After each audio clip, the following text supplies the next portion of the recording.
The Gambia has taken a major step in tackling climate change and land degradation with the validation of the Great Green Wall RECOSERV project. The initiative, aimed at restoring degraded ecosystems and conserving biodiversity, was validated at the workshop held on Thursday at the Saturday Kairaba Jawara International Conference Center. The forum brought together government officials, international partners, traditional leaders, as well as women and youth groups.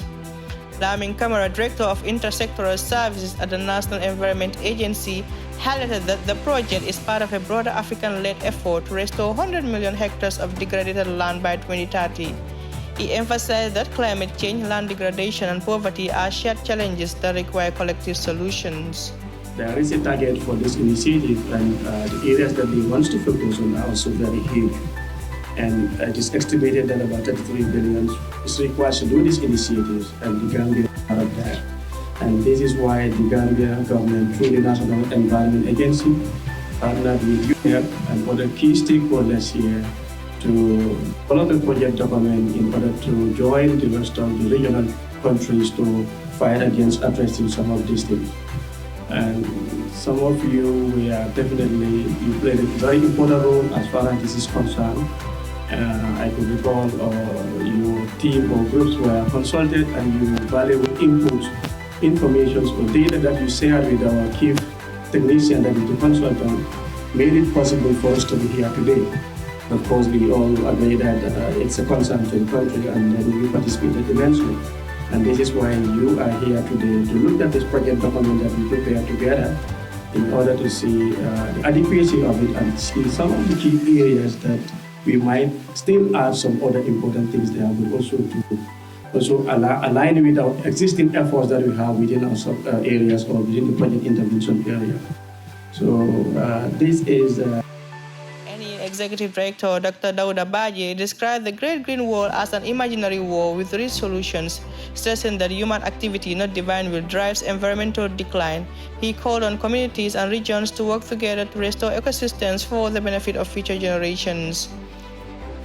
Where we are here to validate a document that is geared towards how we can transform our environment.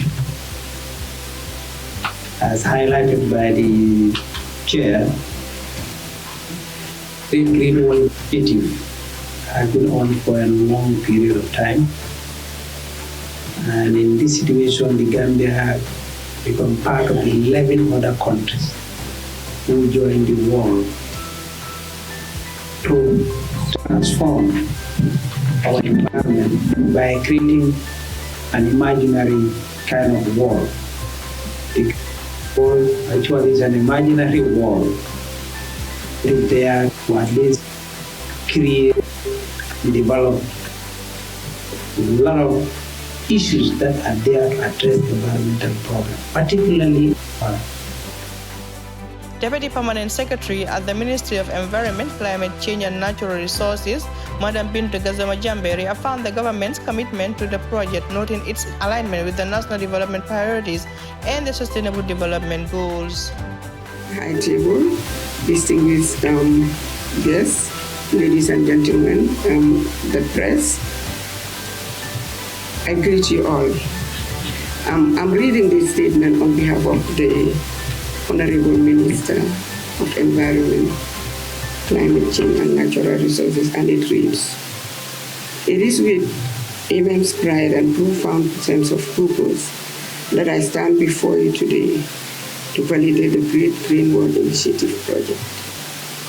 As we gather on this momentous occasion, we are united by a common sense, common vision rather, a vision of hope, resilience, and a greener future for our beloved nation and for the entire African continent. The Gambia, like many nations in the Sahel, faces significant challenges: environmental degradation, economic constraints, infrastructure deficit, technological limitations, and various social and institutional barriers. These realities threaten not only our natural ecosystem, but also our development trajectory and the well-being of our people. The RECOSERV project, formally titled Restoration of an Ecological Corridor for Forest Biodiversity, Conservation and Ecosystem Services, will focus on reversing deforestation, soil erosion, and protecting coastal communities from rising sea levels. With the draft project document endorsed, the validation marks a decisive moment in the Gambia's environmental journey. The Great Green Wall RECOSERV project now sets the stage for transforming degraded landscapes into sources of sustainability, livelihood, and hope for generations to come. Reporting for Voice TV, I am Fatma.